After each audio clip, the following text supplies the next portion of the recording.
Hello friends, welcome to Pebbles and welcome to my course of 48 laws of power, यानी कि सत्ता के 48 नियम।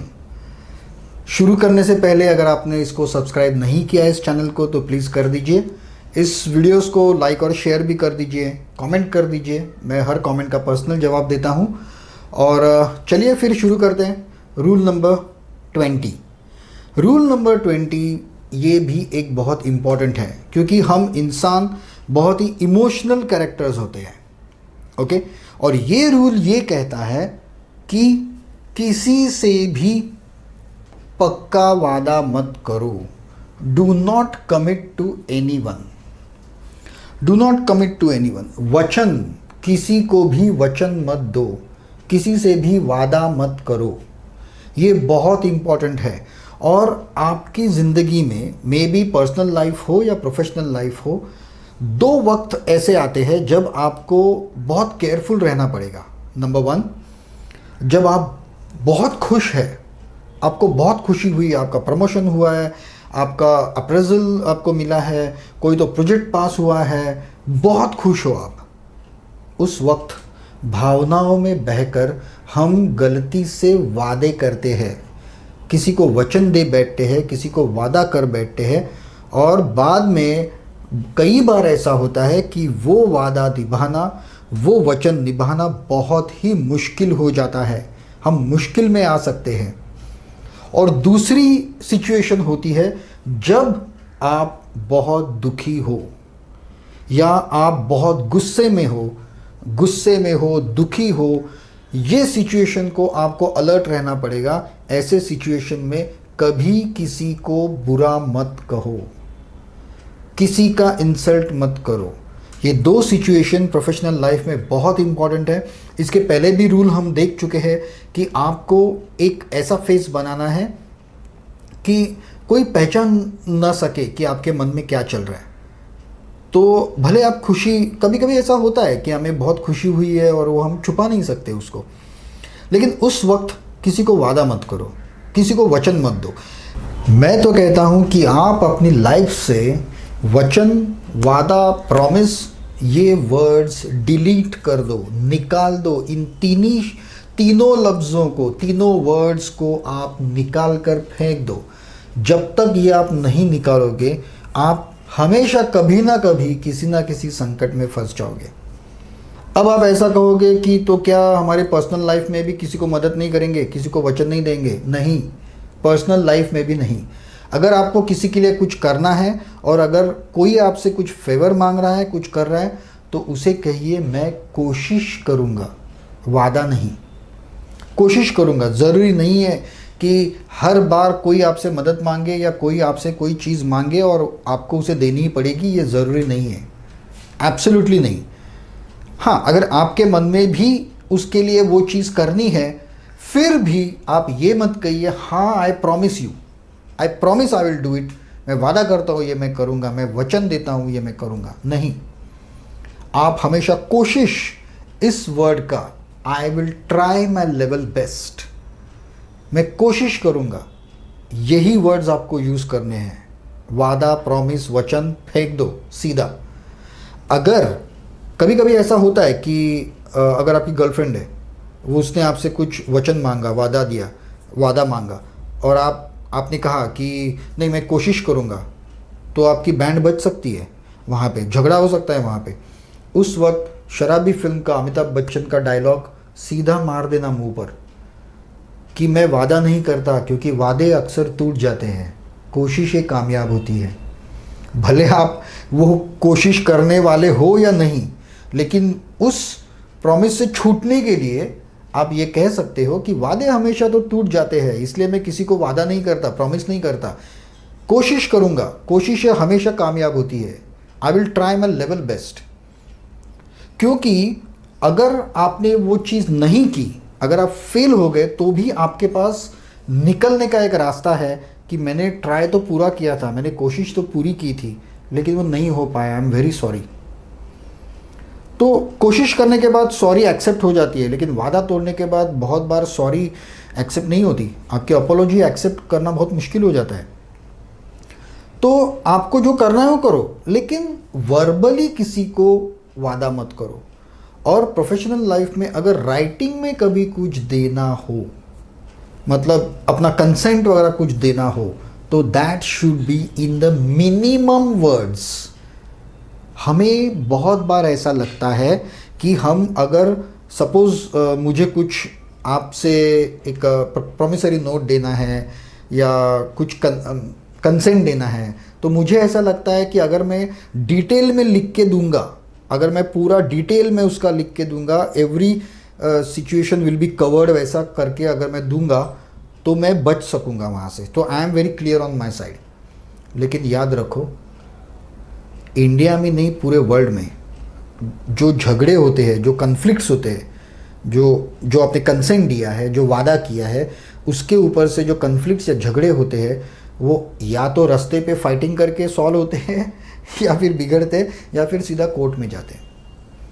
और कभी ये नौबत आ गई, कभी प्रूफ की नौबत आ गई, तो अगर मिनिमम वर्ड्स है तो उसमें से आप कई मतलब निकाल सकते हो। मिनिमम वर्ड्स यूज़ करो, ऐसे वर्ड्स, ऐसे सेंटेंसेस यूज़ करो कि जिसके अनेक मतलब हो सकते हैं। उस वक्त आप बता दो कि मेरा ये मतलब है, लेकिन बाद में आप मुकर भी सकते हो। लेकिन अगर आपने बहुत डिटेल किसी को वादा किया है, कंसेंट दिया है, वचन दिया है, तो आप फंस जाओगे कहीं ना कहीं। सो वचन कभी नहीं, मैं कोशिश करूँगा, वचन नहीं। और अगर रिटर्न में कभी कुछ भी देना हो तो हमेशा use the minimum words. Minimum words can be denied later, लेकिन प्रॉपर आप पैराग्राफ का पूरा कंसेंट करके दोगे तो उसको डिनाई करना बहुत मुश्किल हो जाएगा। मेरा एक फ्रेंड था, मेरे घर आया था, मेरा बेटा तभी छोटा था, वो बहुत सीरियस था वो, और उसने यही चीज़ मुझे बताई थी, सिखाई थी। तभी ये बुक भी मैंने नहीं पढ़ा था कुछ भी। और क्या हुआ था, वो जब भी आया, तभी आने के बाद खुश था वो, बहुत सालों बाद मेरे घर पे आया था। तो उसने मेरा बेटा बहुत छोटा था, तभी उसने बोला था कि मैं तुम्हें आइसक्रीम दूंगा, हाँ, बाद में। और फिर खाना वाना हो गया, दोपहर को मतलब 4-5 घंटे के बाद वो निकला और मैं उसको छोड़ने के लिए गया था। तो आधे रास्ते पे हम लोग गए, तभी वो रुक गया। वो बोला, अरे नहीं, मैंने तेरे बेटे को प्रॉमिस किया है कि मैं तुम्हें आइसक्रीम दूंगा। मैं बोला, अरे छोड़ यार, ऐसे छोटे बच्चों को दिया हुआ प्रॉमिस किया है, वो मैं दे दूंगा बाद में। तो बोला, नहीं, मैंने प्रॉमिस किया है तो मुझे देना पड़ेगा। एक तो मैंने प्रॉमिस करना ही नहीं चाहिए था, अगर किया तो मुझे वो पूरा करना पड़ेगा। उसने आधे रास्ते पे वो दुकान में आइसक्रीम लिया, फिर से हम लोग घर पे गए, उसने मेरे बेटे को आइसक्रीम दिया और फिर वो वापस चला गया। वापस रास्ते में उसने मुझे यही चीज़ बताई, मैंने गलती से, मतलब तेरे बेटे को इतने सालों के बाद देखने के बाद खुशी के चक्कर में मैंने वादा दे दिया, लेकिन गलती से भी किसी को वादा मत करना। अगर किया है तो उसको निभाना पड़ेगा, अदरवाइज। मैंने बोला, अरे क्या है, वो छोटा बच्चा तो है। तो बोला, नहीं, वो छोटा बच्चा शायद मैं झूठा हूँ ये बात वो ज़िंदगी भर याद रखेगा। और कभी, अभी वो थोड़ा एग्जैगरेट ही कर रहा था कि वो ज़िंदगी में कभी अगर मेरा कुछ काम आ जाए और उसने वो आइसक्रीम ना देने वाली बात याद रखी तो उसने मुझे ये चीज़ बताई थी कि ज़िंदगी में कभी किसी को वादा मत करना, वचन मत देना, प्रॉमिस मत देना, कोशिश करना सिर्फ। तो चलिए पॉइंट्स देख लेते हैं। By refusing to commit but allowing yourself to be courted, you become powerful because you are ungraspable. सही बात वही है इस पॉइंट में कि जब भी आपको अगर ऐसा लगता होगा कि अगर आप सिर्फ वादे, प्रॉमिसेस करेंगे तो ही आप रिपीटेबल बन जाओगे, तो ऐसा नहीं है। जब आप किसी चीज़ को मैं कोशिश करूँगा करके डिनाई कर देते हो, तब लोगों के मन में आपके बारे में अच्छी छवि आती है कि ये आदमी झूठे वादे नहीं कर रहा, जो प्रॉमिस शायद कंप्लीट नहीं हो सकता वो कर नहीं रहा, वो आदमी कोशिश करेगा। तो ये चीज़ आपको ज़्यादा पावरफुल बनाती है, क्योंकि वचन टूटने का या प्रॉमिसेस टूटने का डर होता है। तो प्रॉमिसेस से ज़्यादा कोशिश करने की बात करना आपको ज़्यादा पावरफुल बना देता है। Second thing, as your reputation for independence grows, more people will desire you and want to conquer you. देखिए, जैसे जैसे आपका रेपुटेशन बढ़ता जाता है, आप पावरफुल एक व्यक्ति बनते जाते हो, तब लोग लोगों की आपसे जो अपेक्षाएं होती है वो भी बढ़ती है। लोग आपसे हमेशा कुछ ना कुछ मांगने की, लेने की कोशिश करते हैं, और ये जो कोशिशें होती है वो लगातार होती रहेगी। और हर एक कोशिश को अगर आप मानते जाओगे और हाँ हाँ बोलते जाओगे तो एट लास्ट ऐसा होगा ना कि आप झूठे साबित हो जाओगे। ये एक्सपेरिमेंट आप करके देखिए। आप एक पेपर लीजिए, प्रिंटर का एक डॉट निकालिए और वो पेपर किसी के सामने कर दीजिए, ओके, और उसको पूछिए ये क्या है। 90% लोग कहेंगे कि ये ब्लैक स्पॉट है, ब्लैक डॉट है इसके ऊपर, लेकिन वो पूरा वाइट पेपर किसी को दिखाई नहीं देगा। अगर आप 10 लोगों से अगर वादा करोगे, 9 लोगों का वादा वचन आप निभाओगे, पूरा करोगे, लेकिन एक का नहीं करोगे, तो वो एक आपकी इतनी बदनामी कर देगा कि आपके जो पूरे 9 वादे आपने जो निभाए हैं वो सारे धुल जाएंगे। तो जैसे जैसे आप ऊपर ऊपर जाओगे, एक एक पायदान चढ़ते जाओगे, तो लोगों की अपेक्षाएं बढ़ती जाएगी आपसे। And people want something from you, और वो अगर आप पूरा नहीं कर पाओगे, अगर 10 में से एक भी आप पूरा नहीं कर पाओगे, तो आप प्रॉमिस तोड़ने वाला या झूठा आदमी करके फेमस हो जाओगे। इसलिए वो कभी मत करना। Politely decline. You cannot allow yourself to feel obliged to anyone. कोई भी अगर प्रॉमिस मांगे तो पोलाइटली ना कह दीजिए।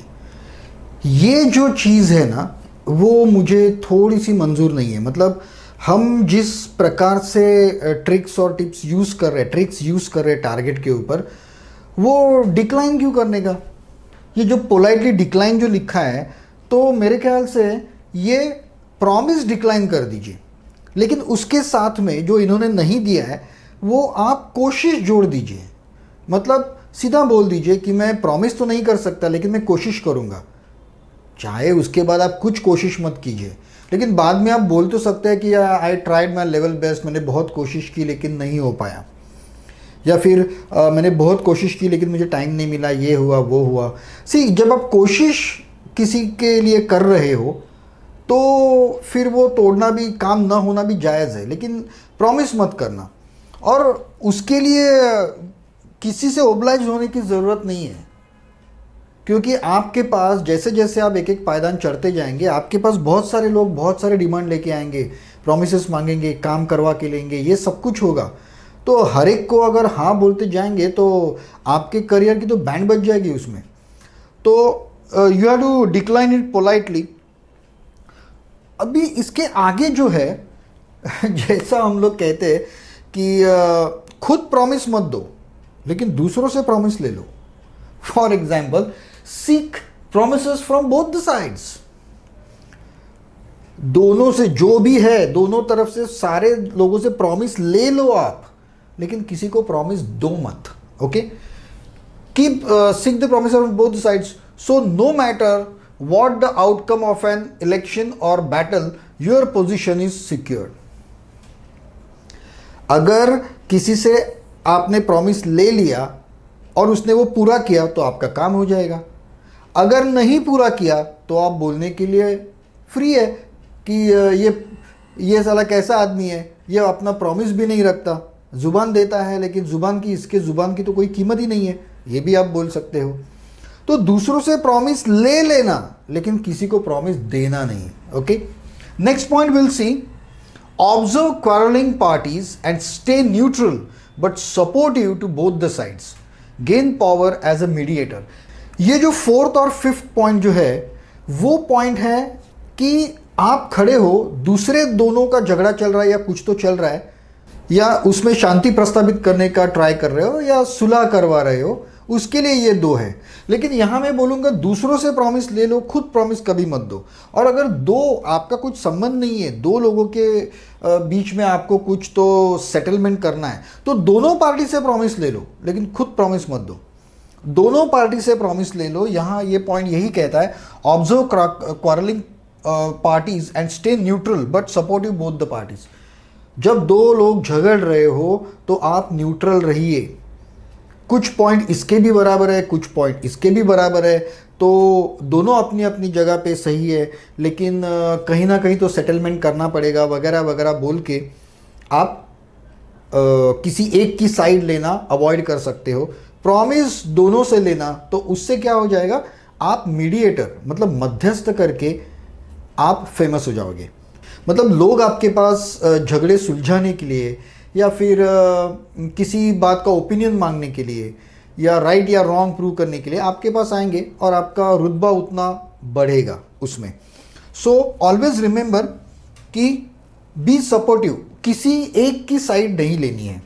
अभी इसके बारे में मुझ पे ऐसी एक बात आई थी जब मेरे दो फ्रेंड्स थे, कुछ अलग ही इसके ऊपर, मतलब झगड़ा नहीं चल रहा था, पार्ट ऑफ ओपिनियंस चल रहे थे, किसी पॉलिटिकल सिचुएशन पे कुछ तो चल रहा था।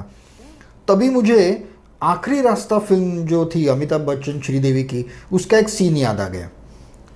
शमशान में अमिताभ बच्चन जी का डबल रोल था, एक फादर और एक सन। तो वो कुछ तो पूछता है उनको, तो जो फादर अमिताभ बच्चन होता है वो उसका हाथ लेता है और उसके ऊपर 6 लिख देता है पेन से, और वो उसके बाद उनका डायलॉग है कि तुम्हें ये 6 दिख रहा है और मुझे 9, हम दोनों अपनी अपनी जगह पे सही है, तो it's only matter of opinion. ये रिलेटिव है कि कौन क्या सोचता है। ऐसा कहते हैं कि हम सभी के पास अपना अपना सच होता है, अपने अपने कुछ रीजंस होते हैं। So these are all relative terms, मतलब ज़रूरी नहीं है कि जो आपको गलत लगे वो मुझे भी गलत लगना ही चाहिए।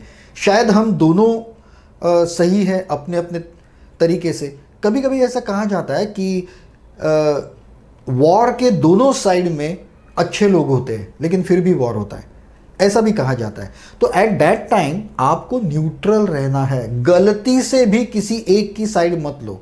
किसी एक की साइड लेना मतलब दूसरे को अपना दुश्मन बनाना। जिसकी साइड आप लोगे शायद वो आपको कुछ बाद में हेल्प नहीं करेगा, आपको प्रेज नहीं करेगा, लेकिन जिसकी नहीं लोगे वो आपका दुश्मन ज़रूर बनेगा।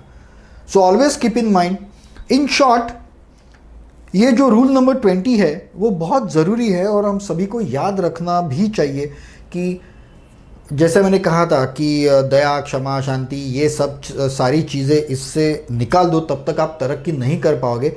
उसी तरह से वचन ले लो सबसे, लेकिन किसी को वचन मत दो।